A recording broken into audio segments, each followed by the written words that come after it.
Halo teman-teman, selamat siang dan salam sejahtera untuk kita semua. Di siang yang bahagia ini, alhamdulillah atas request dari teman-teman dan kita berhasil untuk mengundang salah satu orang yang menurut kami dan menurut kita semua menginspirasi. Nah, nanti kita akan berkenalan lebih jauh lagi. Nah, teman-teman, di Motivasi ID ini kami berkomitmen ke depan akan senantiasa mengundang seseorang yang dikira atau mungkin yang bisa menginspirasi kita semua agar hidup kita lebih baik.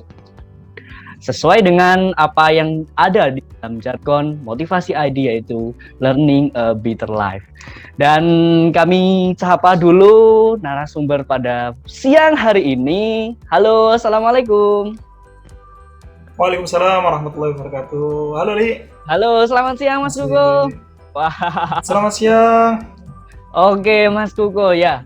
Teman-teman, sobat Motivasi ID, Mas Kuko ini adalah salah satu pejuang yang saya kenal, dan nanti kita semua akan mendengarkan sebuah cerita dari Mas Kuko tentang perjuangannya dari yang saya kenal dari SMA ya sampai sekarang sudah berkarir dan malang buana di Nusantara, negeri kita tercinta yaitu Indonesia. Oke, teman-teman, sobat Motivasi ID sudah tidak sabar tentunya. Monggo Mas Kuko, boleh kita kenalan dulu. Oke, terima kasih banyak Mas Lili. Ini leader dari Motivasi ID, luar biasa banget. Terima kasih banyak kepada Mas Lili dan juga tim dari Motivasi ID yang sudah kasih kesempatan kepada saya untuk siang hari ini. Istilahnya kita ini ya, ngobrol-ngobrol santai aja ya. Ngobrol-ngobrol santai. Iya, bincang santai. Tapi nanti misalkan ada yang baik dari yang kami obrolin, ya semoga dapat bermanfaat buat teman-teman semuanya. Amin. Oh ya, amin. Tapi sebelumnya ini mau tanya nih, untuk menyapa teman-teman semua kita manggilnya siapa nih Mas Lili? Sobat Motivasi ID. Sobat Motivasi ID ya. Sobat Motivasi ID for learning a better life gitu. Masih. Baik, sebelumnya izinkan saya untuk memperkenalkan diri. Nama saya Kukuh Said Musa. Teman-teman semuanya bisa panggil saya Kukuh, tapi akhir-akhir ini saya punya nama panggung baru. Waduh, ini kita akan apa ya? Kok lebih jauh nih? Apa kira-kira? Enggak. Jadi kalau misalkan teman-teman pengen in charge dengan saya lebih dekat, mungkin bisa panggil Mas Kukuh saja. Dek Kukuh juga boleh karena saya masih beruntung juga. Tadi asik. Tapi kalau misalkan pengen yang lebih lebih nuansa panggung, bisa panggil saya Musa.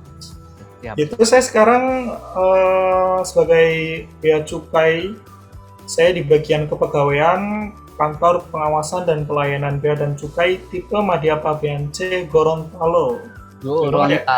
Sulawesi.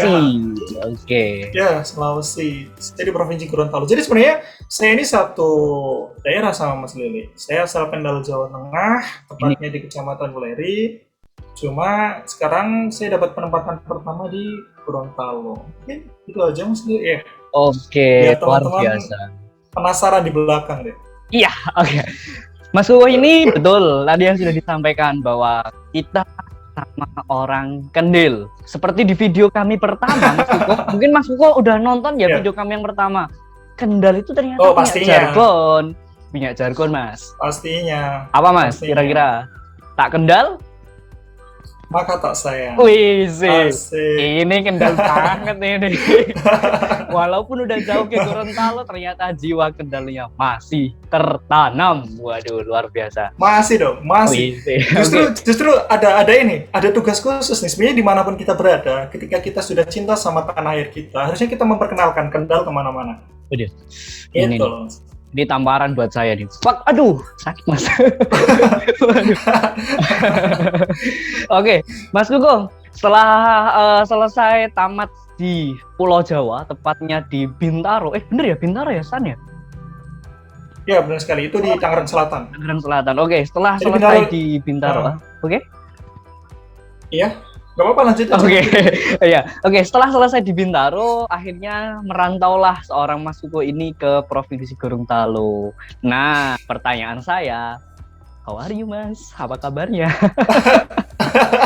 Sudah lama kita tidak berjumpa. saya kira mau kasih pertanyaan apa kan? Alhamdulillah saya sehat. Alhamdulillah selama di Gorontalo juga saya sehat. Ya meskipun kemarin sempat kena COVID, cuma udah sehat lagi. Jadi sepertinya kalau misalkan udah pernah COVID nih, udah jadi penyintas, udah vaksin juga, insya Allah semoga makin makin kebal depannya. Amin, amin, kita doakan bersama ya Sobat Ya, Motivasi ID ya. Semoga kita semua ya, keadaan sehat lah ya masih, apalagi di Pulau Jawa nih Mas, terutama mungkin Mas Kuko di Sulawesi kurang ini ya, kurang apa ya, mungkin katakanlah nggak begitu ketat kali ya untuk PPKM ya, tapi di Pulau Jawa ini ada namanya PPKM darurat Mas. Jam 8 ya. malam itu udah nggak ada kehidupan, udah kayak jam 12 malam. Saya pernah tuh sekali pulang kerja lemburan setengah 9 malam Mas, pulang dari kantor ke apa ya, ke hunian paling ternyaman saya itu udah kayak jam 12 malam. Iya sih, kemarin dapat info juga tuh dari keluarga, dari teman-teman katanya emang di Jawa ini ya agak lebih mengerikan, enggak ya? Bukan mengerikan, kayak harus lebih waspada lagi Betul, sih ya kalau betul, Pak. misalkan kita hidup di Jawa itu ya. Betul, Ya betul. saya ikut Karena berdoa sih semoga saudara-saudara yang di Jawa, teman-teman amin, semuanya yang ada di Jawa tetap dalam keadaan sehat, dalam lindungan Tuhan Yang Maha Esa ya. amin. Kita Teman-teman semuanya. ya selalu berdoa dan senantiasa berikhtiar ya Mas ya untuk pencegahan COVID Ya, ini. Baik, pastinya. Mas Kuko. Saya kenal Mas Kuko sejak waktu SMA dan saya sebenarnya kangen Mas, kapan pulang? Udah lama sekali ya kita nggak ketemu, udah berapa tahun nih Mas ya? Ya, oke. Dan kali ini ada kesempatan yang bagus, difasilitasi oleh Motivasi ID. Kita akan berbincang dan akan bercerita panjang kali lebar terkait perjalanan seorang Mas Kuko Said Musa ini. Baik, Mas Kuko, saya kenal dengan jenengan itu waktu SMA. Nah, setelah SMA, saya nggak tahu kabarnya. Boleh dong diceritain, teman?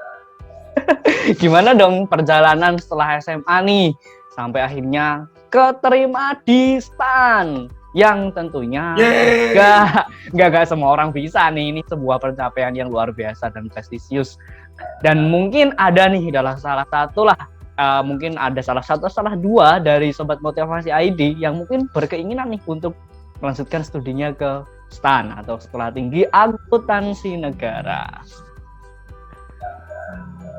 Baik, oke Mas Lili. Tapi sebelumnya saya pengen ngasih tahu dulu, mungkin teman-teman juga para pejuang STAN ini pasti udah tahu bahwa kita sudah berganti nama, bukan lagi Sekolah Tinggi Akuntansi Negara, tapi kita berubah menjadi Politeknik Keuangan Negara. Ya, PKN. Enggak. It's okay, nggak apa-apa. Justru ini jadi momen nih. Jadi momen buat saya untuk memperkenalkan alma mater saya. Betul. Jadi kami sejak tahun 2015 kami sudah berubah menjadi Politeknik Keuangan Negara STAN. Jadi kenapa kami berubah? Karena ada ketentuan dari Kemendikbud untuk sekolah tinggi agar bisa terdaftar di Kemendikbud itu, agar bisa melanjutkan ke pendidikan jenjang yang lebih tinggi ke kampus-kampus lain itu harus berbentuk politeknik terlebih dahulu. Pendidikannya harus terpusat, makanya sejak angkatan saya dulu semuanya sekolah di Bintaro, di Tangerang Selatan. Nah, saat itu berubah jadi Politeknik Keuangan Negara STAN. STAN-nya udah nggak bisa dipanjangin lagi sebenarnya. Ini mungkin ya kebanyakan. Nah, sekarang STAN-nya hanya STAN saja ini. Politeknik Keuangan Negara STAN. Itu Mas Lili. Oke. Nah, kembali ke laptopnya nih. Kembali ke topiknya. Boleh dong diceritain nih setelah lulus SMA perjuangannya seperti apa Mas Kuko? Ceritanya jangan perjuangan dulu, perjuangan nanti lah. Ada pertanyaan khusus nih buat Mas Kuko untuk perjuangan. Ya cerita adalah singkat lah ya. Mungkin setelah SMA ngapain sih? Itu saya nggak tahu kabarnya soalnya. Ya berarti kita udah sekitar berapa tahun ya? Waktu saya kuliah 3 tahun, dulu sempat gap year 1 tahun, sekarang 1 tahun, 5 tahun kita nggak ketemu Mas Lili. Kurang lebih. Nggak ketemu. Lama banget ya? Lama banget Mas. Hampir setengah dekade sendiri. Jadi waktu itu teman-teman semuanya, saya satu alma mater SMA juga dengan Mas Lili. Waktu itu saya lulus tahun 2016 dan nggak langsung daftar ke STAN. Jadi waktu itu saya nggak daftar ke STAN. Waktu itu saya masih punya mindset ini. Mungkin banyak juga teman-teman yang berpikiran seperti ini ya. Jadi saya dulu sampai bilang gini, nah ini soal stan kok susah-susah banget ya. Kayaknya orang-orang gila doang ini yang bisa masuk stan ya. Saya sempat berpikir seperti itu. Gila. Ya, ya. Saya sempat pikir seperti itu dan akhirnya tahun pertama saya tidak mendaftar ke STAN karena saya rasa persiapan saya kurang. Saya takutnya nanti udah daftar hanya berhenti di tengah jalan gitu. Karena saya tipe orangnya harus mempersiapkan dulu betul-betul baru mau berjuang. Tahun pertama saya lulus, saya mendaftarkan diri ke Akademi Kepolisian. Karena sebenarnya cita-cita saya dulu ini jadi jenderal, Mas Luli. Alhamdulillah, walaupun belum tercapai, tapi sekarang jenderal di Bea Cukai. Wah, semoga. Amin. Amin, amin ya Oke, Allah. bisa lanjut. Doakan saja Mas Lila. Amin, amin. Kita Gitu. doakan. Amin. Jadi sebenarnya gini, simpel Mas Lili. Dulu tuh cita-cita saya tuh pengen jadi pemimpin upacara di Istana Negara. Ya. Karena apa? Karena waktu SMA dulu sempat jadi paskibraka hanya di level kabupaten. Nah ini saya sampaikan buat apa? Buat motivasi teman-teman. Kesalahan saya dulu adalah saya kurang percaya diri teman-teman semua. Sebenarnya saya bisa dari tinggi badan udah ya dari wajah sebenarnya nggak ngeliat wajah sih. Saya waktu itu insecure banget karena merasa saya nggak setampan yang lain. Padahal bukan itu indikatornya. Yang jadi penentu untuk bisa sampai ke level provinsi atau nasional itu tuh ketika kamu punya paling pertama good looking lah, good looking. Good looking tuh nggak harus tampan sih menurut saya, nggak harus tampan. Kamu berpakaian rapi, berbadan tegap saja itu udah bisa. Good looking, kemudian smart, pintar. Nah, saya yakin teman-teman di Kendal nih khususnya atau juga teman-teman lain dari motivasi ID ini pintar-pintar sebenarnya. Nah, yang perlu diasah itu adalah kepercayaan dirinya. Nah, waktu itu sayang sekali saya kurang percaya diri, akhirnya hanya sampai di kabupaten.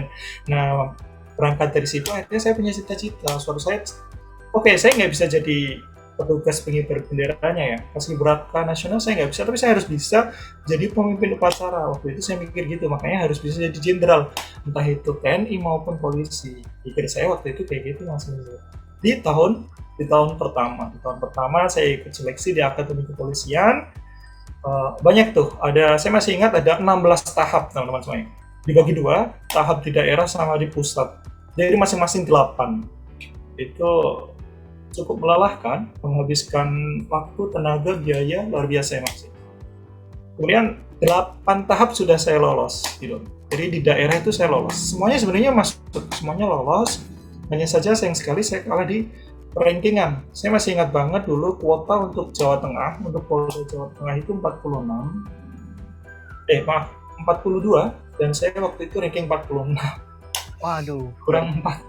4 tuh. Iya. Tipis sekali. Ya, kurang 4. Sayang banget. Jadi sebenarnya semuanya udah lolos, cuma kalah di rankingan. Karena memang anak muda di Jawa Tengah ini luar biasa potensi. Kira-kira lah pokoknya waktu itu saya mungkin kurang ya, belum rezeki waktu itu. Tahun pertama saya gagal, kemudian gap year. Ya, sayang sekali ya teman-teman semuanya. Saya sempat berhenti untuk melanjutkan pendidikan, gap year 1 tahun. Mungkin Mas Lili juga udah denger ya, atau belum, tapi jadi saya ceritain nih. Jadi saya sempat gap year 1 tahun setelah selesai dari Akademi Kepolisian itu kan, ini ya, jadi 8 tahap seleksi itu tuh berjalan cukup lama Mas Lili, bisa sampai 4-5 bulan. Jadi ketika saya gugur tuh waktu itu di Pantai daerah, soalnya ada 8 tahap kan, 8 tahap tuh, banyak banget tuh. Jadi ketika saya gugur tuh pendaftaran dari kampus-kampus itu udah selesai, tinggal ujian masuk lah. Jadi waktu itu SNM udah lewat, SBM udah lewat, udah hampir habis, udah habis, tinggal paling ujian masuk aja. Jadi ujian mandiri. Kalau misalkan mau kuliah lanjut kuliah, ujian mandiri. Dan sayangnya waktu itu saya keterbatasan biaya teman-teman semuanya, karena saya berasal dari keluarga yang kurang mampu juga. Akhirnya saya memilih untuk nggak apa-apa, saya bersabar dulu 1 tahun, saya memilih untuk bekerja. Saya memilih bekerja, dan alhamdulillahnya waktu itu jadi salah satu guru kita Mas Lili di SMA yang sangat berbaik hati, yaitu Bapak Sugiono, itu memberikan izin kepada saya untuk menjadi karyawannya. Jadi waktu itu saya bilang gini, saya masih ingat banget, hari kedua lebaran, H+1 lebaran malam hari, saya silaturahim ke rumah beliau. Gitu ya, saya silaturahim ke rumah beliau, kita cerita-cerita, saya ditanya biasa ya, kalau misalkan seleksi yang prestis ya, ikut seleksi yang prestis kayak Akpol, Akmil, STAN gitu tuh terkenal ya, walaupun masih tahap seleksi ya. Betul. Waktu itu saya sempat lulus terus kan. nggak nyangka tuh orang-orang tuh, nggak nyangka saya bakal lolos karena ya balik lagi saya dari keluarga kurang mampu, gitu kan. Ayah saya waktu itu hanya seorang pemulung, ibu saya hanya penjahit. Ketika ada anak seorang pemulung daftar akpol, itu gempar dunia. Ya minimal selingkup lingkungan kita lah ya. Beneran, gempar, rame banget. Makanya waktu itu orang-orang juga pada heran tuh, kenapa kok bisa lolos terus ya? Sampai tahap pantau akhir. Jadi setiap kali tahap selesai, saya bilang saya lulus gitu, saya lulus. Itu makin lama makin ramai, gaungnya makin ramai dan akhirnya saya gugur. Oke lah, nggak apa-apa. Jadi waktu lebaran itu ditanya gimana kemarin seleksinya, saya gugur Pak, mohon maaf masih belum diberikan kesempatan untuk tahun ini. Terus ya ngobrol, bincang-bincang nggak apa-apa segala macam, saya masih diberikan motivasi ya biasa lah ya. Kalau orang habis gugur kayak gitu pasti ngedon lah ya mentalnya ya. Betul. Ya, terus jiwa seorang guru dari Pak Sugiono dan juga istrinya yang kebetulan guru kita juga itu kan memberikan motivasi kepada saya segala macam, dan akhirnya saya bilang gini, saya ditanya, Mas Kukuh, lalu ke depan gimana nih? Apa rencananya? Apakah Mas Kukuh mau kuliah atau apa gitu kan? Dan waktu itu saya jawab, enggak Pak, saya sepertinya mau bekerja dulu. Kalaupun untuk tahun berikutnya itu saya harus kuliah, berarti saya harus mencari biaya untuk kuliah di tahun depan. Jadi setelah saya gugur itu, saya emang udah mikir sih, saya harus kerja, saya harus punya penghasilan, entah itu nanti untuk apakah untuk keluarga atau ya syukur-syukur kalau misalkan bisa nabung untuk ke depan kan ya, misalkan saya pengen kuliah itu saya bisa. Tapi waktu itu saya bilang begini, Pak saya pengen kerja tapi kerja itu yang bisa tetap belajar gitu. Beneran. Dan saya tahu kan waktu itu beliau tuh punya warung ya, beliau tuh punya warung soto, mungkin sampai sekarang masih dibuka ya teman-teman, kalau misalkan mau mampir jangan lupa. Silahkan. Jadi saya antara ngasih tahu sama ngodil sih, karena saya pikir ini kesempatan saya kan. Dan saya waktu itu langsung to the point, izin Pak, apakah saya boleh diangkat jadi karyawan Bapak? Tapi tetap saya punya syarat Pak, bekerja dengan Bapak. Saya tetap pengen bisa belajar meskipun sambil bekerja. Dan yang namanya silaturahim ya Mas Lili ya, bisa menambah rezeki ya. Kan memperpanjang umur, menambah rezeki, dan waktu itu saya benar-benar buktikan satu kali saja saya datang ke sana, rezeki datang kepada saya diizinkan untuk menjadi karyawannya. Kayak gitu Mas Lili. Alhamdulillah, jadi habis itu di sisa waktunya sebelum saya ikut seleksi STAN itu, saya bekerja sebagai semuanya saya kerjain, mulai dari cuci piring, masak. Jadi kalau misalkan teman-teman, mungkin ada salah satu dari kalian yang pernah mampir di warung saya dulu kemudian bertanya siapa yang masak nih kok enak banget, itu saya. Waduh. Luar biasa. Ya, jadi semua saya lakuin tuh, mulai dari masak, cuci piring, menyajikan, bersih-bersih, semuanya saya dan satu orang lagi yang membantu saya itu kami yang lakuin. Dan poin pentingnya adalah di sini apapun dicoba. Ya. Yang penting lagi halal, apapun dicoba. Itu poin pentingnya Mas. Ya. Dan itu yang bisa saya ambil dari seorang Mas Kukuh. Luar biasa Mas Kukuh. Ternyata tidak semudah itu perjuangannya guys. Sobat Motivasi ID, saya sengaja menghadirkan seorang Mas Kukuh gitu kan. Karena memang ya ada cerita di balik sampai di titik inilah, katakanlah seperti itu. Dan inilah sebenarnya poin yang ingin kami sampaikan kepada Sobat Motivasi ID. Apapun keinginan kalian, apapun sesuatu hal yang menurut kalian itu sebuah pencapaian dan itu bagus untuk kalian, ya perjuangkan. Dan ini saya hadirkan live model, dan beliaulah yang sudah mengalami dan sudah memperjuangkan ini semua. Oke Mas Kukuh, luar biasa. Dan yang saya tidak sangka adalah ya mimpinya banyak sih orang yang mengatakan bahwa alah saya nih ya mohon maaf kayak katakan saya dari orang yang kurang mampu, bapak saya katakanlah ya apa gitu kan, ibu saya apa, kok saya bermimpi jadi polisi, kok saya bermimpi mau sekolah di yang elit dan sebagainya. Dan itu Mas Kukuh wujudkan. Ini poin penting Sobat Motivasi ID. Catat. Karena Mas Lili waktu itu yang saya pegang itu nasihatnya dari Bung Karno. Ya. Waduh. Bapak proklamator. Jadi Ngeri. kan saya benar-benar megang tuh waktu itu, bermimpilah setinggi-tingginya teman-teman. Bermimpilah setingginya karena ketika kamu jatuh, kalaupun kamu jatuh, kamu akan jatuh di antara bintang-bintang di angkasa. Dan itu Kan. saya buktikan teman-teman semuanya. Itu Betul, saya betul, buktikan. betul. Jadi nggak usah takut untuk bermimpi. Nggak peduli kalian punya start dari mana, kalian mulai dari start dari mana, kalian punya latar belakang seperti apa, punya masa lalu kelam pun juga bukan masalah untuk kalian karena mimpi itu jadi setiap orang itu berhak mimpi Betul, betul. dan setiap orang juga berhak untuk mengusahakan mimpinya gitu. Nah, itu masalah, Mas. Karena saya banyak teman yang dia sebenarnya punya potensi gitu kan. Tetapi karena dia mungkin tidak berani untuk mengambil sebuah resiko, apalagi kok resiko katakanlah. Dia mimpi aja nggak mau gitu kan. Apa mungkin. Dia tidak berani menanamkan pada dirinya sendiri bahwa saya mampu, saya bisa. Itu nggak berani gitu. Dan ini sebuah permasalahan. Boleh dong Mas diceritain. Dan bagaimana sih berani seorang Mas Kuko yang mohon maaf tadi sudah dikatakan bahwa Mas Kuko dari orang yang mohon maaf dari kurang mampu tetapi berani untuk mimpi yang luar biasa dan bahkan menurut teman-teman yang sekiranya ya katakanlah dari ekonomi yang kelas menengah aja kadang-kadang nggak berani untuk mengatakan saya mau jadi paskibraka nasional, saya mau jadi pemimpin upacara di Istana Negara. Itu kan bagi kita yang orang awam itu kan sebuah hal yang wah ngaco nih orang nih, wah ngayal nih orang kan gitu. Boleh dong Mas tipsnya dong buat teman-teman atau di sobat motivasi ID. Baik, jadi balik lagi ya, keberanian itu tuh muncul ketika saya waktu itu tidak mengoptimalkan potensi yang saya miliki. Saya tahu saya punya good looking lah ya. Oke, saya nggak ganteng banget, saya nggak ganteng pas-pasan lah ya. Cuma kalau misalkan dilihat saya lagi berdiri tuh, oke cocok untuk tonton. Manis untuk dilihat. Nah, waktu itu saya kurang memaksimalkan potensi saya. Akhirnya saya cuma sampai di tingkat kabupaten sebagai paskibraka kabupaten dan waktu itu setelah itu saya sadar bahwa, hey, kamu tuh harusnya bisa gitu kan sampai nasional. Kamu tuh harusnya bisa kalau misalkan kamu kemarin lebih percaya diri. Nah, mulai saat itu saya jadi berpikir, saya harus punya cita-cita yang lebih tinggi dari ini. Saya tahu saya punya potensi. Tiap orang itu punya keunikannya masing-masing. Mungkin sobat motivasi ID ya Mas ya?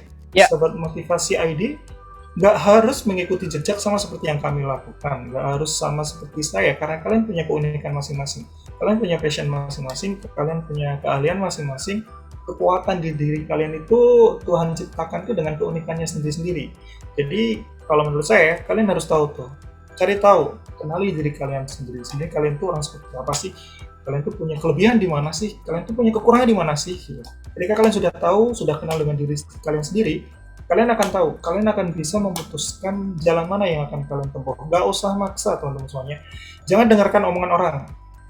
Jangan masukkan ke dalam hati ketika kalian bertemu dengan hal-hal yang kurang mengenakan atau membuat kalian sakit hati. Jangan teman-teman, apapun yang kalian punya itu kembangkan. Apapun yang orang lain bicarakan tentang kalian, jangan dimasukkan ke dalam hati.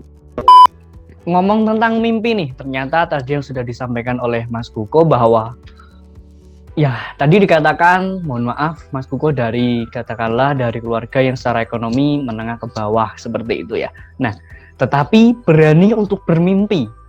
Bermimpi untuk apa? Yang tadi sudah disampaikan. Berani untuk jadi paskibraka nasional itu minimal.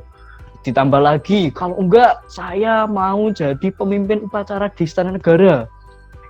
Berani untuk daftar polisi atau di Akpol, katakanlah ya mungkin barangkali ngawang-ngawang ya, bahasa Kendal gitu, ngawang-ngawang Akpol gitu kan. Karena mungkin yang biasa kita dengar kan ya kalau dari mungkin di sekitar kita ya dari Kendal kan paling Bintara lah katakanlah Bintara gitu. Dan akhirnya Mas Kuko memberanikan diri dan tidak hanya bermimpi tapi ada act-out-nya, ada action-nya. Nah, ini yang tidak semua orang miliki. Boleh dong Mas dibagi tipsnya buat sobat motivasi ID. Bagaimana berani bermimpi walaupun dari latar dari latar belakang apapun gitu.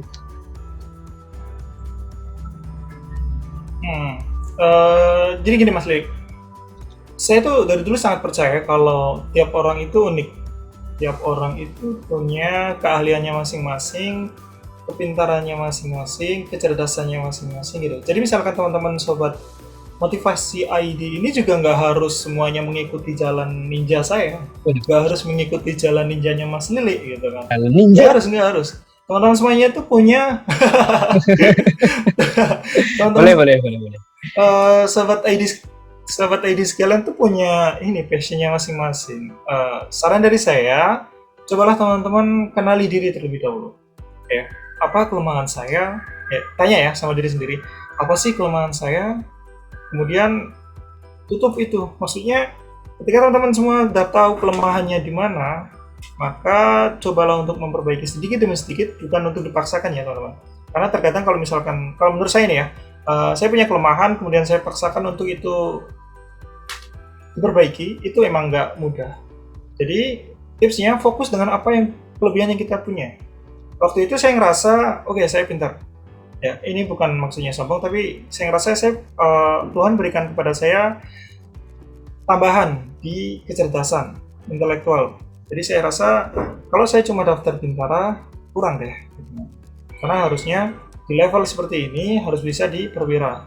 Saya pikir waktu itu gitu, bukan karena saya sombong, karena saya tahu kelebihan saya di mana. Teman-teman juga gitu. Teman-teman cari tahu kelebihannya di mana. Kelebihannya di mana dan gimana cara mengembangkannya. Waktu itu saya rasa di situ tempat saya untuk bisa mengembangkan, dan sebenarnya ini juga masih Lili. Jadi seperti semesta itu yang mendukung. Waktu itu ketika saya lulus, saya itu masih umur 17 tahun 5 bulan, saya masih ingat banget. 17 tahun 5 bulan, sedangkan kalau misalkan ingin mendaftar ke militer yang lain, misalkan sebut saja bintara, tamtama polisi, atau bintara, tamtama TNI, ataupun ke Akmil ya, yang perwira TNI, itu tuh minimal 17 tahun 8 bulan gitu. Jadi saya kurang 3 bulan, terlalu muda, dan itu juga menjadi salah satu faktor kenapa saya langsung daftar ke Akademi Kepolisian. Tapi balik lagi teman-teman, kalian tuh punya hak untuk bermimpi, kalian itu punya hak untuk istilahnya menggambarkan diri kalian akan menjadi apa ke depannya. Saran dari saya, kalian tentukan sejak sekarang. Oke, balik lagi, ketika kalian udah tahu nih kelemahan di mana, kelebihannya apa, tentukan jalan, pilih alternatif yang kemungkinan bisa kalian ambil di situ. Setelah kalian tentukan tuh apa saja pilihan yang mungkin bisa kalian kembangkan dari apa yang kalian miliki itu, kalian coba untuk perjuangkan satu persatu. Kalian atur strateginya. Dan setelah itu ya sambil berjalan sambil belajar aja. Karena nanti kalian akan temukan istilahnya apa ya? Poin di mana kalian, oh iya, ini jalan saya. Oh iya, ternyata Tuhan itu mentakdirkan saya di sini. Kalian akan ketemu itu. Beda ceritanya kalau misalkan teman-teman semua sejak awal sudah merasa takut. Teman-teman semua sejak awal udah ngerasa, oh, saya kayaknya nggak bisa nih. Sebenarnya Tuhan itu udah nyiapin jalan untuk teman-teman di situ. Tapi kalau teman-teman nggak berani lewat, istilahnya berdiri aja di depannya, atau berkenalan dengan jalan itu, jalan yang harusnya teman-teman lalui itu, kalaupun kalian berdiri saja di depannya udah nggak mau, gimana kalian mau lewat? Gitu. Tuhan itu udah nyiapin, tapi yang jadi tanggung jawab dari kita itu adalah mencarinya, berikhtiar. Kalau dalam Islam, kita ikhtiar dulu, rezeki itu nanti. Yang penting kita coba, kita cari tahu di mana sebenarnya rezeki kita. Nah, insya Allah nanti kalau udah ketemu, udah klik itu antara kita dengan jalan yang harusnya kita lewati, ya nanti jalan itu yang akan menunjukkan harus apa ke depannya. Oke, berarti garis bawahnya adalah berani memetakan dulu. Kira-kira saya punya kelebihan apa, saya punya kelemahan apa, seperti itu. Baru kita akan memetakan kemampuan saya di mana. Dan saya coba berani untuk berdiri apa bahasanya, kalau bahasanya mungkin kayak ya berani untuk menatap ini jalan saya, ini jalan saya. Benar. Dan tadi yang sudah disampaikan Mas Suko bahwa bagaimana bisa kalau berani menatap aja nggak, apalagi melewati gitu. Dan ini mungkin yang dialami oleh banyak sekali sobat motivasi ID Mas, karena ya seperti yang tadi saya sampaikan di awal bahwa apa mungkin gitu kan. Ya, ini akan tidak mungkin ketika memang tidak bisa memetakan mana yang baik, mana yang buruk, mana yang sesuai dengan kemampuan kita, mana yang tidak. Dan ini akan sebaliknya gitu kan, ketika kita tahu kita sudah berhasil memetakan kelebihan dan kekurangan kita, maka kita berani untuk memasang target tertentu karena kita realistis, kita tahu kemampuan kita di mana. Begitu ya Mas Gugu ya. Iya ya. Satu lagi tambahan nih Mas Lili. Oke. Untuk sahabat motivasi ID semuanya. Jadi orang yang sukses itu, teman-teman, orang yang sukses itu adalah orang yang mampu menggambarkan dirinya di kemudian hari. Jadi sejak sekarang mulai deh, ketika tadi udah ditentuin ya, pengen jadi apa, cobalah sesering mungkin teman-teman membayangkan bahwa diri kalian ada di situ. Gambarkan bahwa posisi kalian itu sampai ke titik itu gitu. Jadi dulu sering banget saya kayak gitu Mas Lili. Jadi sambil kerja ya, kan dulu kan saya kerja ya. Sambil kerja, hujan gitu kan, nah itu syahdu banget. Lagi sendiri, udah nggak ada pelanggan, hujannya deras banget. Nah, waktu-waktu seperti itu tuh waktu yang tepat untuk saya berdoa kepada Tuhan. Ya Allah, ya Tuhan, saya pengen seperti ini.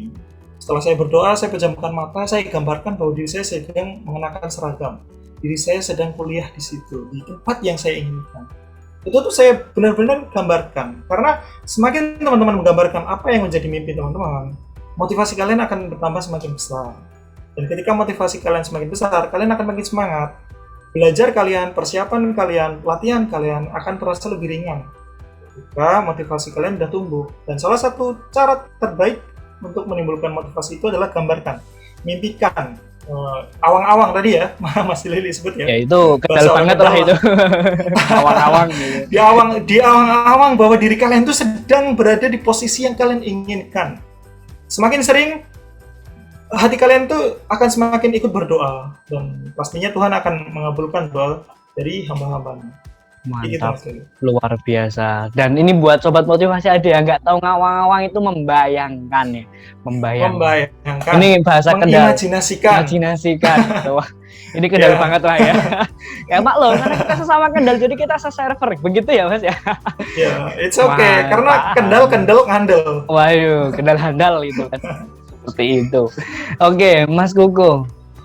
Tadi sudah diceritakan ternyata untuk mencapai di titik ini itu ternyata nggak mudah, banyak perjuangan, bahkan sampai menjadi karyawan di rumah ini.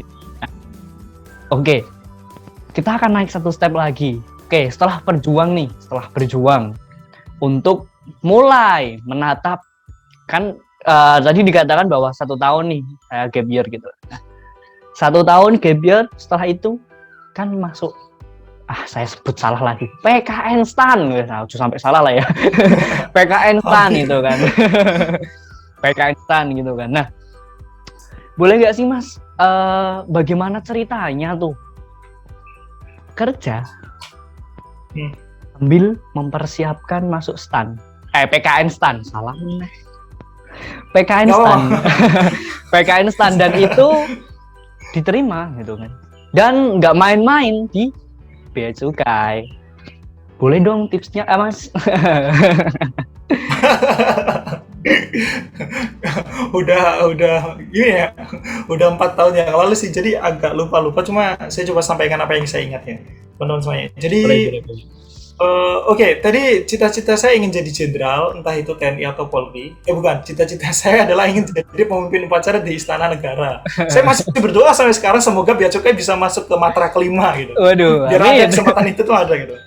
Gak apa-apa kan teman-teman, mimpikan saja, imajinasikan itu, karena itu gratis, mumpung gratis gitu. Mumpung gratis. Kalau mimpi lah, mimpi mungkin. Ya, benar banget. Kalau mimpi udah suruh bayar, nah susah banget. Oke, jadi waktu itu cita-cita saya masih sama Mas Lili. Di tahun kedua, saya masih pengen jadi jenderal waktu itu. Makanya saya bukan hanya belajar untuk STAN, saya juga belajar untuk Akmil. Karena saya tahu tahun depan usia saya sudah bertambah. Jadi saya udah bisa daftar waktu itu. Karena di tahun pertama saya masih terlalu muda, kurang 3 bulan waktu itu untuk bisa daftar ke Akmil. Makanya tahun kedua saya mempersiapkan diri lebih banyak di akademis. Bukan di fisik sayangnya. Jadi waktu itu latihan fisik saya berkurang, tapi belajar persiapan akademisnya bertambah. Jadi waktu itu saya belajar sekaligus Mas Lili, belajar untuk ke Akmil dan belajar untuk ke STAN. Karena saya rasa ketika saya mulai belajar itu ada irisan di antara keduanya. Jadi bukan berarti ketika saya akmil kemudian saya juga belajar untuk STAN berarti harus ada 2 materi dong Mas yang harus belajar, enggak, karena saya rasa ada materi yang beririsan terutama di matematikanya. Karena waktu itu ketika saya ikut seleksi STAN itu TPA, jadi waktu itu kan masih ada 3 tahap seleksi, ada tes TPA dan TBI. Ini dulu tuh paling menentukan sih di angkatan saya sih. Kalau misalkan lulus tahap pertama tuh biasanya tahap kedua ketiga tuh lebih enak. Jadi TPA dan TBI, tes potensi akademik itu kebanyakan memang matematika, bahasa Indonesia, kemudian ada analogi, ada sinonim, antonim. Itu juga dibutuhkan ketika saya ingin mendaftar ke perwira entah itu TNI atau Polri. Karena saya udah tahun sebelumnya kan udah ngerasain tuh tes akademiknya akpol seperti apa. Jadi ada irisan, meskipun nggak mirip, tapi ada irisan. Jadi saya rasa sekali jalan bisa nih belajar untuk keduanya. Kalau misalkan Mas Lili tanya gimana sih Mas, sambil kerja kok sambil belajar? Iya memang betul gitu. Jadi teman-teman semuanya, saya lanjutkan lagi ya ceritanya tadi. Kalau misalkan teman-teman udah tahu kelebihan kekurangan, teman-teman udah menentukan jalan, teman-teman sudah berani mengimajinasikan diri teman-teman akan jadi seperti apa, maka tugas berikutnya adalah mengusahakan itu. Mas, capek, Mas, lelah, Mas, sakit. Iya, sakit itu pasti dan wajib. Kalau misalkan teman-teman mengusahakan apa yang teman-teman imajinasikan itu tanpa rasa sakit, maka itu yang harus dipertanyakan. Itu. Sebenarnya, kalian beneran pengen gak sih? Gitu. Dan ketika kalian sudah merasakan sakit itu, maka berbanggalah, berbahagialah bahwa teman-teman 1 atau 2 langkah atau beberapa langkah lebih dekat dari apa yang teman-teman inginkan. Jadi waktu itu Mas Lili, kalau misalkan bekerja di warung ya, kayak bayangin aja waktu itu saya mengerjakan semuanya. Mulai dari masak, menyiapkan makanan, menghidangkan makanan. Kalau misalkan pelanggan sudah selesai membersihkan meja makannya, habis itu langsung ke kasir untuk menerima pembayaran. Jadi semuanya itu dilakukan secara stimulus, secara langsung, secara istilahnya? Otomatis lah ya. Bebarengan. Ya, secara stimulus lah ya, bebarengan gitu. Terus pertanyaannya kapan saya belajar? Saya belajar ketika sela-sela itu. Jadi ketika saya sudah masak, saya sudah menyiapkan makanan, sudah menghidangkan, sambil menunggu pelanggan makan, saya buka buku. Jadi buku itu sudah saya siapkan di meja kasir, di meja tempat saya nanti menerima pembayaran. Saya sudah siapkan buku di situ, buku belajar di STAN, dan juga buku untuk persiapan akmil. Jadi saya tentukan tuh, saya bagi waktunya. Kita kan punya 7 hari dalam seminggu ya. Alhamdulillah saya hari Minggu, kadang saya minta izin libur hari Minggu. Jadi dulu memang setiap hari berangkat sih. 7 hari itu nggak ada waktu libur paling 1 kali sebulan ya. Nah, pokoknya sambil menunggu para pelanggan makan itu saya belajar, saya buka buku, saya latihan soal. Loh Mas, emang bisa fokus ya di tempat makan? Nggak. Saya jawab untuk awal-awal nggak bisa fokus. Bayangin aja, namanya restoran, namanya tempat makan, pasti rame banget. Entah itu di sela-sela kita udah nggak ada pelanggan, tetap aja rame lalu lintas, rame televisi segala macam. Cuma balik lagi yang tadi saya katakan, kalau teman-teman belum merasa sakit untuk bisa menuju ke apa yang teman-teman impikan, maka itu perlu dipertanyakan. Dan waktu itu saya mencoba untuk menyadarkan diri, gak apa-apa saya sakit-sakit dulu, gak apa-apa saya harus memaksa diri untuk bisa fokus meskipun di tempat yang sangat ramai hanya untuk bisa belajar, itu gak apa-apa. Karena saya rasa semua itu gak ada yang sia-sia teman-teman. Apa yang akan kita usahakan itu nggak ada yang sia-sia, apapun yang kita lakukan, sekecil apapun. Misal kita bangun pagi, kita membiasakan bangun pagi pun nggak ada yang sia-sia. Pasti akan ada kebaikan yang akan hadir di akhir waktunya atau di kemudian hari dari apa yang kita usahakan juga. Jadi waktu itu kayak gitu ceritanya. Saya belajar di sela-sela waktu. Jadi sebelum berangkat kerja nggak bisa karena jam 5 pagi saya udah harus ada di warung, harus masak. Jadi kalau belajar pagi nggak bisa. Saya belajar ketika sela-sela waktu bekerja dan juga setelah selesai bekerja.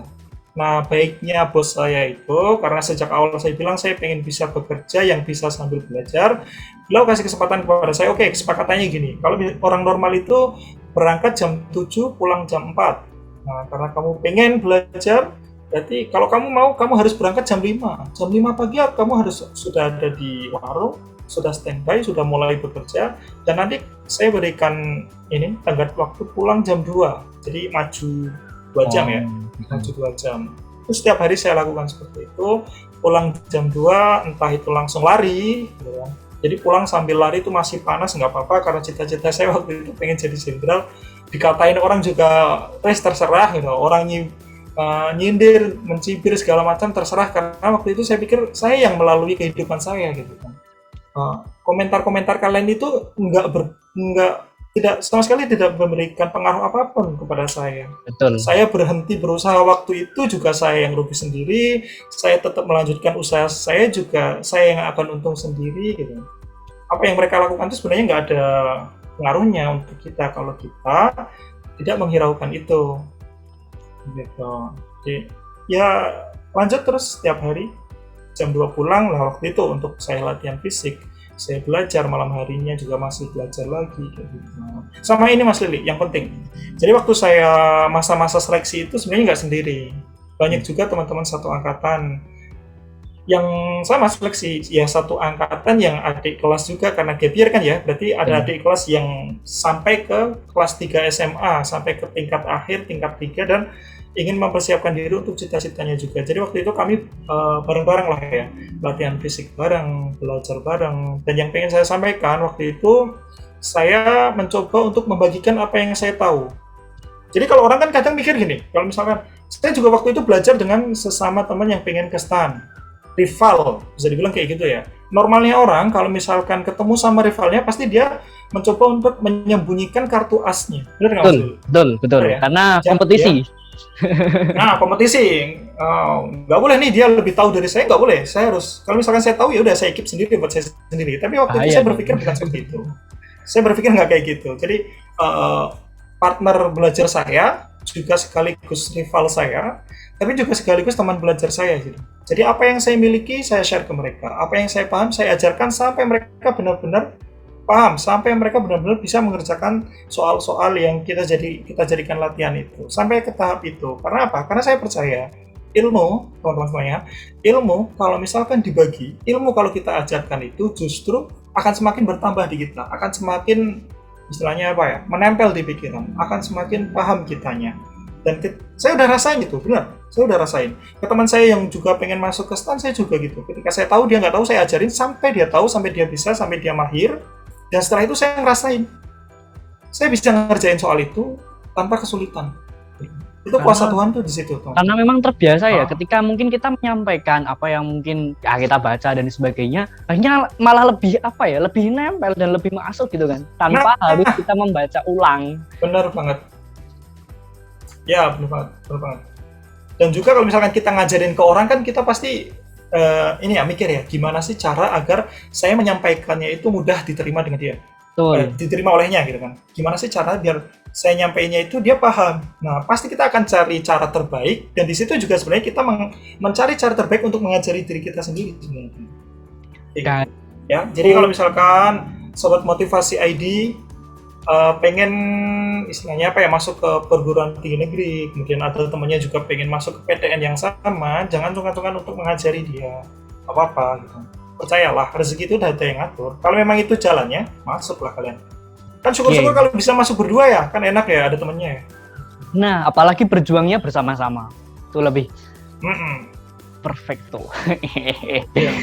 Oke, berarti memang selain apa ya, selain berjuang juga ternyata circle kita juga mempengaruhi banget ya Mas ya. Artinya dengan siapa kita berjuang, dengan siapa kita belajar, dengan siapa mungkin kita bersosialisasi untuk mempersiapkan apa yang kita impikan, itu juga ternyata punya pengaruh yang cukup besar gitu teman-teman. Jadi ya kita semua boleh berjuang dan itu hak untuk semua orang kita berjuang. Tetapi juga harus dipetakan juga gitu kan, apa yang menjadi kelebihan dan kekurangan kita. Jangan sampai apa yang kita perjuangkan ini ternyata nggak sesuai dengan apa yang ada dalam kemampuan diri kita, yang akhirnya akan menjerumuskan kita justru seperti itu, bukan? Nah, selain itu juga yang bisa digarisbawahi yang disampaikan oleh Mas Kuko adalah ternyata selain berjuang ada juga nih faktor lain yang akhirnya terkuak kan. Ada juga faktor yang cukup pengaruhnya cukup penting, yaitu adalah circle pertemanan. Dengan siapa Anda berjuang dan dengan siapa Anda belajar, itu juga akhirnya mempengaruhi. Good, terima kasih Mas Kuko. Nah, akhirnya keterimalah tuh ke STAN ya. Nah, gimana tuh di PKN STAN tuh? Menyenangkan sih Mas Lili. Jadi sesuai dengan ekspektasi saya. Jadi gini, ada cerita menarik lagi nih Mas Lili. Jadi waktu saya Jadi masa-masa perjuangan itu memang berat banget buat saya. Udah gagal akpol, gap year 1 tahun, diputusin pacar, ya mohon maaf saya memang salah. Jangan diikutin ya. Jadi numpuk-numpuk tuh diputusin pacar gitu kan. Eh, Terus waktu itu saya mencoba untuk sepertinya saya salah gitu kan. Saya ingin bertobat. Saya ingin tobat. Saya pengen, dan sejak diputusin mantan itu, pacar itu, saya jadi pengen mendekatkan diri dengan Tuhan, teman-teman semuanya. Saya mencoba untuk ikut pengajian, saya berkenalan dengan circle baru yang lebih, istilahnya lebih religius lah, karena saya muslim. Jadi saya mendekati teman-teman saya yang suka ngaji di masjid gitu, dengan harapan ya saya bisa menjadi lebih baik. Nah, ketika di pertengahan masa-masa saya ini berjuang ya, jadi belum masuk stan ya, masih di pertengahan. Ibaratkan kalau misalkan masuk di stan Februari, nah itu di Oktober itu saya mulai berpikir saya ya, saya sebenarnya pengen lebih dekat dengan Tuhan saya ingin belajar agama lebih dalam lagi. Tapi kalau misalkan saya belajar agama, misalkan nih saya mondok, saya nggak bisa ini dapat pendidikan tinggi, saya nggak bisa kuliah kalau saya mondok. Dan kalau saya mondok, saya nggak bisa kerja nih teman-teman. Gitu ya. Terus, saya karena tadi saya sebutkan bahwa saya dari keluarga yang kurang mampu, saya juga pastinya harus bekerja, saya pastinya harus punya penghasilan ke depannya. Kalau nggak, saya hidupnya gimana? Nah, saya pikir kalau saya fokus kerja, saya nggak bisa belajar agama, dan juga nggak bisa kuliah. Nah, yang ketiga, kalau misalkan saya kuliah, berarti saya harus rela tidak bekerja, nggak punya penghasilan, juga nggak bisa mengejar ilmu agama yang ingin saya dalami. Nah, itu bukan dualisme lagi, tapi tiga kegalauan ya. Harus milih salah satu di antaranya. Dan alhamdulillahnya teman-teman, kalau misalkan Mas Lili tanya, di stan dapat apa? Saya dapat ketiganya. Luar biasa. Jadi Tuhan itu tahu apa yang saya risaukan. Tuhan tahu kegalauan saya itu apa. Loh kok bisa Mas di stan dapat ketiganya? Ya, alhamdulillah ketika saya masuk stan, istilahnya apa ya? Keluarga pertama yang menerima saya. Jadi di stan itu ada banyak lingkungan ya. Balik lagi tadi Mas Lili sebut bahwa lingkungan itu sangat berpengaruh, sangat benar. Jadi lingkungan pertama yang saya dapatkan di stan itu adalah di rumah Quran.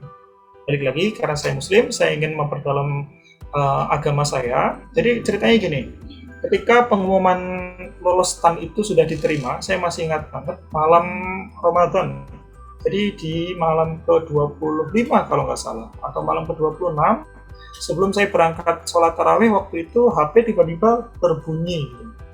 Banyak banget notifikasi, waktu itu masih SMS ya kalau nggak salah. Atau udah WhatsApp ya, udah WhatsApp. Banyak banget notifikasi WhatsApp masuk gitu kan. Ucapan selamat. Saya kaget, apa ini? Saya deg-degan kan, karena saya nggak tahu kalau saya lolos waktu itu. Jadi orang-orang tuh tahu lebih dulu. Wah ternyata alhamdulillah saya lolos waktu itu. Nah, kabar berhasilnya saya lolos dari seleksi stan itu sebenarnya membawa kebahagiaan juga kesedihan. Karena balik lagi, jarak antara Kendal ke Jakarta itu kan lumayan. Ya, harus ada biaya untuk bisa sampai ke sana kan. Nah, saya waktu itu agak bingung juga. Ya alhamdulillah saya senang masuk, saya lolos tuh senang, tapi saya sedih juga. Saya mikir gimana cara biar bisa saya sampai ke sana gitu. Dan akhirnya saya curhat. Ini satu orang lagi yang sangat berpengaruh dalam hidup saya, yang sudah membantu saya bisa sampai ke sini. Jadi saya waktu itu curhat sama guru matematika, mungkin Mas Lili kenal. Saya harus curhat sama Bu Diana. Terima kasih banyak Bu Diana. Waktu itu saya curhat, Bu, saya sudah diterima, tapi saya nggak punya uang. Saya jujur, saya nggak punya uang untuk bisa sampai ke Jakarta. Beliau bilang, oke, nggak apa-apa, Koko, gitu.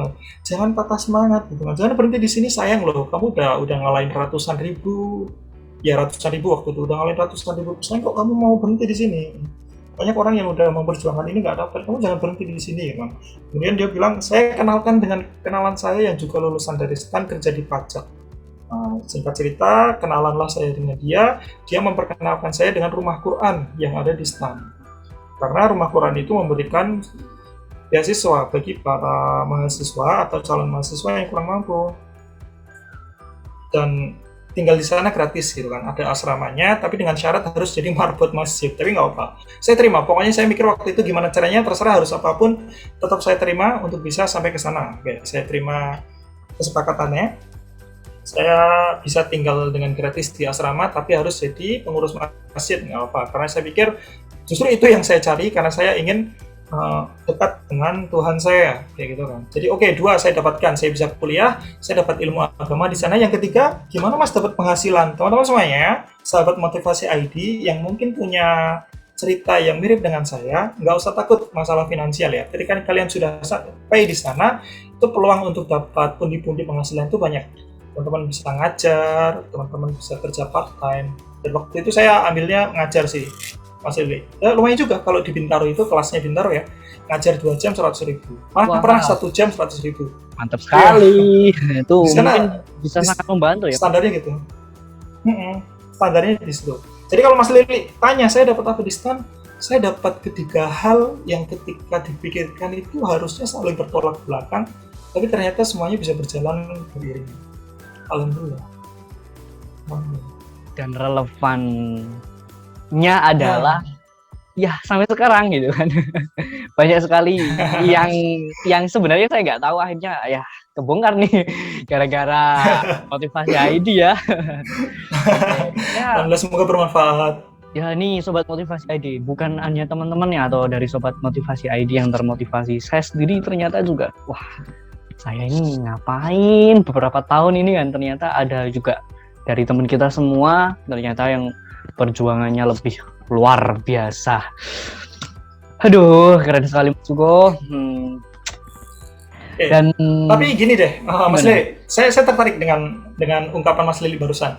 Oke, mungkin ya, mohon maaf nih, bukan bermaksud apa untuk sahabat motivasi ID, mungkin ada yang berpikir seperti itu juga ya. Wah, selama ini saya ngapain ya? Nah, tips dari saya sebenarnya gini, bukan tentang bagaimana kita memulai atau start apa yang kita lakukan. Yang penting adalah ujungnya, finishnya nanti kita akan jadi seperti apa. Jadi misalkan nih kita ngerasa terlambat, kita ngerasa, oh beberapa tahun ini kita ngapain ya, saya ngapain ya, itu nggak jadi masalah. Kita masih punya peluang.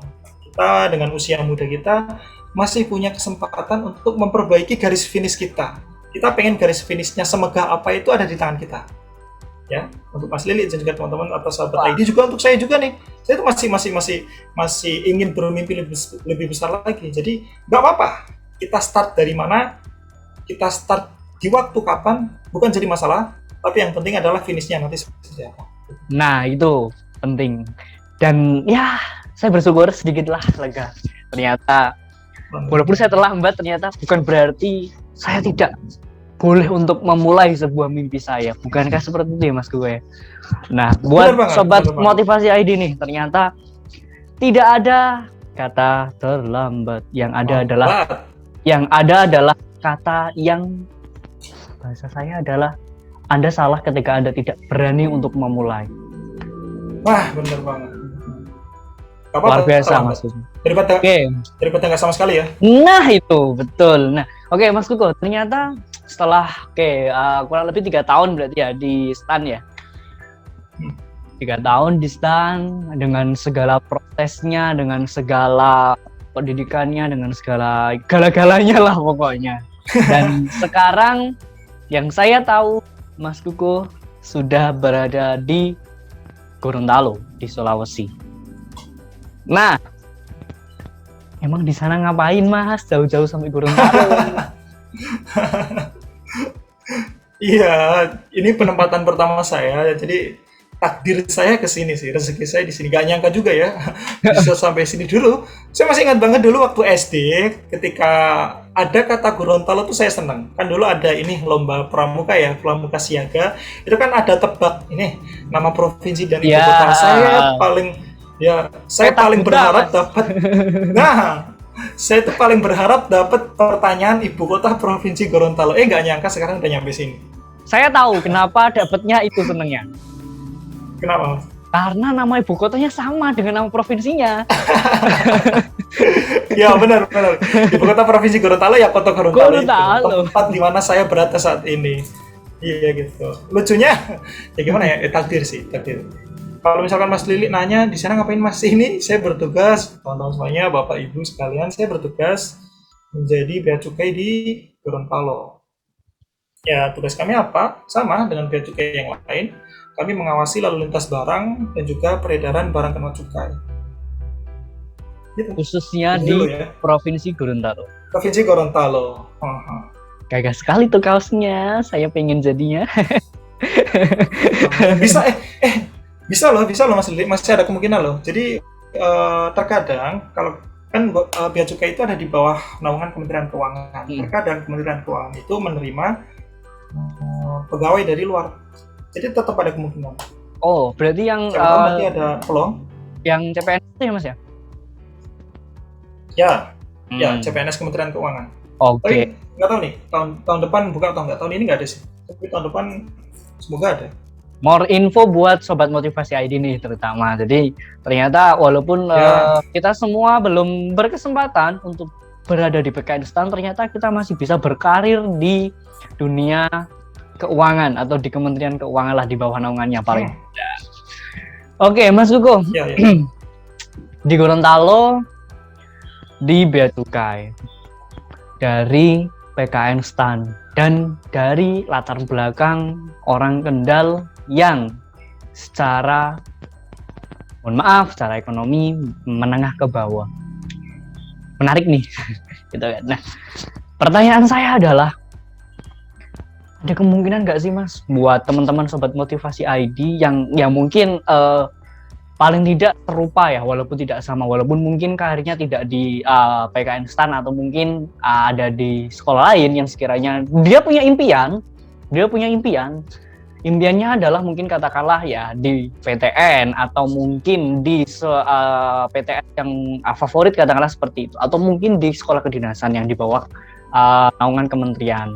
Dengan latar belakang yang seperti Mas Kuko, kan Mas Kuko dari latar belakang seperti itu dan masuknya kebetulan di PKN STAN dan akhirnya di Bea Cukai di bawah Kementerian Keuangan. Dan ketika ada teman-teman lain itu kebetulan ingin juga berkarir di seperti Mas Kuko, tapi memang beda aja, mungkin katakanlah PTN, PTS favorit atau yang lain sebagainya. Ada kemungkinan nggak sih Mas? Ada dong.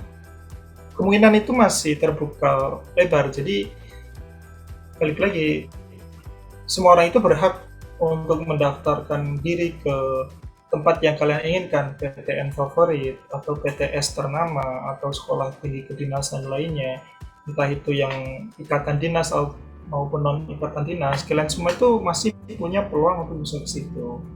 Besar banget dan gratis. Jadi kalau misalkan teman-teman semuanya punya impian mengikuti jejak saya, mengikuti jejak Mas Lili, atau mengikuti jejak orang-orang hebat yang lain, yang mulai sekarang tentukan, persiapkan, yang jalani itu, ya walaupun kadang ada capeknya itu tidak apa-apa. Kalau capek istirahat bukan berhenti, ya teman-teman ya. Kalau capek itu istirahat. Istirahat. Ada kok Mas. Ada kok, ada peluang. Besar banget. Saya pernah mendengar istilah juga Mas, bahwa ketika kita tidak mampu untuk berlari, maka berjalan. Ketika tidak mampu berjalan, maka merangkak.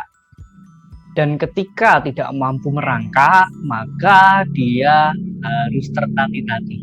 Itu menandakan dan mengisyaratkan ke kita semua, ternyata kehidupan ini nggak boleh berhenti atau stuck. Jadi apapun kondisinya, kita harus tetap jalan. Walaupun apapun kondisinya. Ya, sederhananya adalah ketika memang kita dalam situasi yang sedang tertatih-tatih adalah fokuskan untuk melakukan atau melaksanakan atau apalah bahasanya, melaksanakan atau mempersiapkan atau dan lain sebagainya lah yang bisa kita lakukan sekecil apapun yang bisa berdampak baik untuk kehidupan kita ke depan, bukan untuk berhenti di tempat. Gitu ya Mas Kuko? Iya benar banget. Jadi teman-teman sekalian, silakan untuk berusaha, silakan untuk menjalani harinya, just do it, lakuin aja. Apapun hasilnya nanti itu belakang. Yang penting sudah melakukan. Jangan sampai teman-teman menyesal di kemudian hari gara-gara tidak mencoba, gara-gara tidak melakukan. Jadi lakuin aja. Apapun hasilnya, yang penting kalau misalkan ditanya, saya sudah melakukannya, saya sudah mencobanya. Oke, luar biasa Mas Kuko. Dan mau info buat Sobat Motivasi ID, dan saya kemarin sempat ngepoin sosial medianya dari seorang Mas Kuko Said Musa, bahwa Mas Kuko baru saja dianugerahi sebuah, aduh, saya susah ini menyebutnya. Ya, Mas Uko baru saja dianugerahi menjadi Duta Ekonomi Syariah di Provinsi Gorontalo. Lah, luar biasa. Tepuk tangan dong buat Mas Uko. Dan teman-teman, Sobat Motivasi ID, ini tidak lama loh. Ternyata Mas Uko baru saja pindah ke Gorontalo. Mungkin hanya sekitar beberapa bulan. Dan ternyata karirnya di sana, wah luar biasa gitu kan. Udah kayak Valentino Rossi aja tuh, belok, tapi kenceng semua gitu kan. Nah, lebih lengkapnya bolehlah diceritain Mas Luko buat motivasi teman-teman di Sobat Motivasi ID. Ya, ini ya, saya selalu menghubung-hubungkan, saya balik lagi dengan konsep awal tadi. Petakan di mana kelebihan dan kekuranganmu. Dan saya rasa di sini kelebihan saya. Ini untuk informasi Sobat ID sekalian ya. Jadi saya pernah mengikuti ajang semacam itu. Oh ya, sebelumnya koreksi dulu, saya bukan dutanya karena saya juara duanya. Oh, juara 2, oke. Iya, ya, juara dua. It's okay, nggak apa-apa, nggak apa-apa. Jadi bukan di situ poinnya. Jadi saya pernah mengikuti ajang yang hampir mirip, tapi dengan tema yang lain. Itu ketika kampus. Jadi saya duta kampus. Jadi saya duta kampus PKN STAN tahun 2019. Dengan wajah seperti ini ya teman-teman, mohon maaf ini. Jadi mungkin teman-teman mengira yang jadi duta tuh harus ganteng ya. Enggak, buktinya saya. Jadi waktu itu gini, saya adalah, kalau di kampus itu sebutannya Putra Nusantara. Temanya adalah kebudayaan. Jadi duta kebudayaan di kampus gitu. Yang sebenarnya duta kampus itu sih. Yang menarik teman-teman, saya kasih bocoran ya, kenapa saya bisa menang. Yang menjadi motivasi besar saya adalah saya ingin memberikan balasan untuk organisasi yang sudah membantu saya untuk bisa bertahan selama di Tangerang Selatan, selama di STAN, selama kuliah di Bintaro. Jadi kalau teman-teman nanti menjadi bagian dari keluarga besar Politeknik Keuangan Negara STAN, kalian itu datang di sana kadang bareng sama teman-teman yang satu daerah. Kebetulan teman-teman dari Kendal itu punya organisasi khusus untuk para mahasiswa dan alumni STAN yang berasal dari Kendal. Nah, waktu itu namanya, ya pokoknya itu ada ya, sebutnya organisasi daerah gitu. Nah, selama saya di sana, organisasi ini yang sangat membantu saya. Mulai dari datang memesankan tiket, karena dulu kan anak kampungnya nggak tahu cara biar sampai Jakarta tuh gimana, tuh dipandu cara beli tiket kereta gimana, dipandu mencarikan kos-kosan untuk teman-teman yang lain. Tapi kan kebetulan saya di asrama ya, jadi saya nggak ikut. Tapi saya tahu banget senior-senior itu sangat peduli dengan adiknya, bantu mencarikan kos-kosan, diajak muter-muter, dikenalkan lingkungan STAN, di lingkungan kampusnya seperti apa, diajak belajar bareng. Kalau misalkan ada yang nilainya kurang, itu diajari, karena di STAN kan ada ancaman DO, kurang dari IPK kurang dari 2,75 kan DO. Kalau misalkan ada yang IPK-nya mendekati atau misalkan berpotensi untuk bisa lewat kurang dari itu tuh langsung senior-seniornya tuh langsung menghubungi, langsung diajak belajar bareng, langsung diajarin sampai bisa selamat. Nah, saya merasa sangat berhutang budi dengan organisasi itu, organisasi yang sudah membantu saya untuk bisa survive di sana. Makanya ketika saya diminta untuk, jadi waktu itu tuh kalau duta kampus itu bukan mewakili diri sendiri, duta kampus saya itu mewakili organdanya masing-masing, organisasi daerahnya masing-masing, tempat asal mereka. Nah, saya merasa sudah berhutang budi. Makanya ketika saya ditugaskan untuk mengikuti ajang itu, saya ikuti dengan sepenuh hati. Saya nggak nyangka juga, karena waktu itu terhitung underdog gitu. Karena pesaing yang lain itu ganteng-ganteng gitu ya, cantik-cantik, tampan-tampan. Saya sempat insecure juga, tapi balik lagi, karena motivasi saya bukan untuk diri saya sendiri, tapi untuk orang lain yang sudah membantu saya, maka Tuhan memberikan kelancaran kepada saya. Luar biasanya saya bisa juara. Kaget juga tuh orang-orang kok bisa saya juara. Tapi poinnya bukan di situ teman. Poinnya adalah ketika kita meniatkan satu hal bukan hanya untuk diri sendiri, setelahnya kita ingin memberikan kebermanfaatan untuk orang lain juga, itu tenaga yang kita miliki itu akan lebih kuat.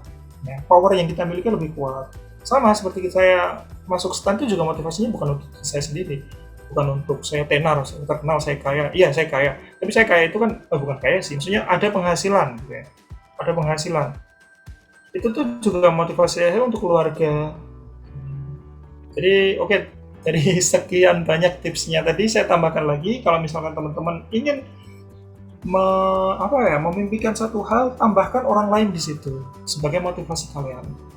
Jadi niatkan untuk kebermanfaatan, maka insya Allah itu akan berjalan lebih lancar, tenaganya akan lebih besar lagi. Sama terus yang di Gorontalo emang kayak gitu mas? Iya, di Gorontalo saya meniatkan diri karena ini temanya ekonomi syariah ya. Jadi ya nggak apa-apa ya, saya promosi sedikit. Jadi cita-cita dari ekonomi syariah itu adalah mensejahterakan umat muslim, mensejahterakan masyarakat Indonesia. Niat itu yang saya pegang, benar-benar saya pegang. Ya entah nanti ketika udah jadi duta apakah benar bisa mewujudkan itu atau enggak, yang penting niatnya baik dulu. Jadi ekonomi syariah itu adalah tujuan utama dari pelaksanaan ekonomi syariah, bukan hanya di Indonesia, di seluruh dunia, itu adalah untuk memeratakan kesejahteraan, memeratakan sumber daya yang ada. Karena permasalahan yang timbul di dunia saat ini itu adalah, kalau misalkan teman-teman udah ada yang belajar ekonomi sih ini ya, itu sumber daya terbatas tapi kebutuhan manusia yang tidak terbatas. Nah, tujuan dari ekonomi syariah itu adalah memeratakan ketersediaan sumber daya itu kepada semua orang agar semua orang sejahtera. Nah, pikir saya waktu itu, jika saya fokus di sini, mungkin saya bisa masuk ke gerbong kereta itu. Kereta apa? Kereta yang bisa mewujudkan atau bisa sampai ke titik sejahtera itu. Entah apapun nanti tugas kami sebagai duta apa, tapi cita-cita saya di situ. Ingin membantu masyarakat Indonesia lebih sejahtera. Apalagi Gorontalo. Kalau misalkan teman-teman ada yang mengikuti, data dari Badan Pusat Statistik itu menyebutkan pada tahun lalu, ya, hasil dari sensus tahun 2020 itu membuktikan bahwa Provinsi Gorontalo itu masuk ke dalam 5 daerah termiskin di Indonesia. Nah, dari situ saya berangkat motivasinya. Semoga dengan saya menjadi juara, atau siapapun nanti jadi juara, karena saya waktu itu juga nggak terlalu mikir jadi juara. Yang saya pikirkan adalah semoga saya bisa masuk ke dalam gerbong kereta yang bisa sampai kepada kesejahteraan masyarakat. Ya kan teman-teman? Jadi kalau misalkan tujuan kita bukan hanya kita niatkan untuk diri sendiri, tenaganya itu akan makin kuat lagi. Kayak ada energi tambahan gitu ya. Akan naik lagi. Sama seperti cerita di Naruto, dia kuat karena teman-temannya, dan itu saya buktikan. Konoha! Anak anime seneng itulah jalan ninja kami. Gitu Mas Lele. Oke, luar biasa. Apa ya, rahasianya di situ? Rahasianya adalah niatnya. Bukan hanya untuk diri sendiri, tapi untuk kebermanfaatan. Karena memang ketika kita niatkan untuk kebaikan orang, karena niat kita baik gitu ya, baik untuk orang lain, maka orang lain juga akan meniatkan baik untuk kita dan akhirnya mendoakan kita. Feedbacknya mungkin seperti itu. Benar sekali. Contohnya seperti yang sekarang ini, Mas Lili dan juga tim di Motivasi ID juga saya yakin motivasinya bukan hanya untuk diri sendiri. Ngapain capek-capek, ngapain menghabiskan waktu cuma untuk ngobrol kayak gini, ngasih inspirasi kalau bukan untuk orang lain. Ya kan? Betul, karena memang buat teman-teman sobat Motivasi ID bahwa Motivasi ID ini berdiri adalah untuk menjembatani teman-teman atau sobat Motivasi ID ketika butuh yang namanya motivasi. Karena dalam teori psikologi gitu kan, artinya bahwa ketika kita dalam posisi terpuruk, itu harus ada stimulus yang mengharuskan dia atau kita hadirkan, harus ada yang dihadirkan untuk bisa bangkit. Nah, salah satunya adalah the real of motivation. Kita harus punya namanya motivasi, dan kami berharap di channel ini apapun yang kami bahas insya Allah bermanfaat dan itu bisa menjadi stimulus buat sobat Motivasi ID ketika dalam posisi yang seperti itu. Dan harapannya, kenapa kami mengambil tema bincang seru ini dengan menghadirkan seseorang yang kami kira inspiratif agar apa? Menyadarkan ke kita semua bahwa kita punya hak yang sama, kita punya kewajiban yang sama, kita punya peluang yang sama untuk mencapai sebuah tujuan, dan itu dibuktikan oleh orang itu. Dan harapannya adalah kita bisa mengambil pelajaran apa yang sudah orang itu lakukan gitu kan, artinya bisa kita terapkan seperti itu. Terima kasih Mas Gugo, keren dan keren sekali. Dan ya tidak ada yang menyangka kan ternyata kita orang pinggiran, karena Pelayar itu kan pinggiran ya. Bukan berarti saya menghina Pelayar gitu, karena memang secara letak geografis Poleri itu berada di paling ujung barat Ujung. Kabupaten Kendal. Kabupaten Kendal. Makanya Orang pinggir. ya nggak ada yang nyangka kan gitu, dan Kendal harus berbangga punya putra daerah yang semacam ini. Wah, keren sekali Mas Kuko. Saya banyak belajar dan mungkin Sobat Motivasi ID juga sangat belajar apa yang menjadi kisah perjuangan seorang Mas Kuko. Dan terakhir Mas Kuko mungkin bisa disampaikan sebelum kita akhiri untuk session diskusi atau bincang seru kali ini. Ada pesan nggak nih buat teman-teman Sobat Motivasi ID yang khususnya sedang berjuang, katakanlah mungkin sedang akan melanjutkan studinya atau mungkin sedang merintis karirnya, yang mungkin sedang katakanlah intinya kita sedang berjuang gitu kan, boleh untuk yang seusia kita atau mungkin bagi adik-adik lulusan SMA yang akan berjuang juga melanjutkan studinya. Dan wabil khusus karena kita dari Alma Mater SMA Negeri 1 Weleri, boleh disampaikan buat adik-adik kita di SMA Negeri 1 Weleri juga, dan umumnya untuk teman-teman Sobat Motivasi ID. Oke, Mas Lili, saya mulai dari sini. Ketika saya gagal di Akademi Kepolisian, semakin banyak orang yang mencibir saya. Mereka makin menegaskan bahwa tuh kan beneran kamu itu siapa? Kok berani-beraninya mengikuti seleksi seperti itu? Makin besar, tekanannya makin besar. Tapi suatu ketika balik lagi, saya sangat berterima kasih dengan sosok-sosok luar biasa yang sudah membantu saya hingga sampai ke sini. Guru matematika lagi, tapi orang yang lain, dari alma mater kita, Ibu Cahyati. Ketika semua orang sibuk untuk mencibir saya, sibuk untuk semakin merendahkan saya, beliau berbeda. Waktu itu saya masih ingat banget, beliau bilang, gak apa-apa. Yang namanya mutiara, dimanapun tempatnya dia akan tetap menjadi mutiara. Meskipun dia harus ada di kubangan, orang pasti akan mencarinya untuk bisa diangkat, dibersihkan, dan dijual. Harganya tinggi. Mutiara tetaplah mutiara. Nah, teman-teman semuanya, mutiara itu terkadang banyak warnanya. Nggak semua mutiara itu seragam. Sama dengan teman-teman semuanya. Sama seperti Sobat Motivasi ID yang berbeda-beda. Tempatnya kalian tetaplah mutiara. Dimanapun kondisinya, kalian akan tetap dicari. Dengan syarat, kalian juga harus mencoba untuk membuktikan diri. Jadi, untuk teman-teman semuanya yang sedang berjuang, yakinkan pada diri sendiri bahwa kalian unik dengan kelebihan kalian masing-masing. Usahakan itu, pertahankan apa yang menjadi mimpi kalian, jalani saja, dan jangan lupa untuk berdoa. Berbaktilah kepada kedua orang tua. Karena saya bisa sampai di sini juga berkat doa orang tua saya. Jadi bukan saya yang hebat, tapi orang tua saya yang rajin mendoakan saya. Berbaktilah kepada kedua orang tua, dekatkan diri kalian dengan Tuhan kalian, selalu berbuat baik.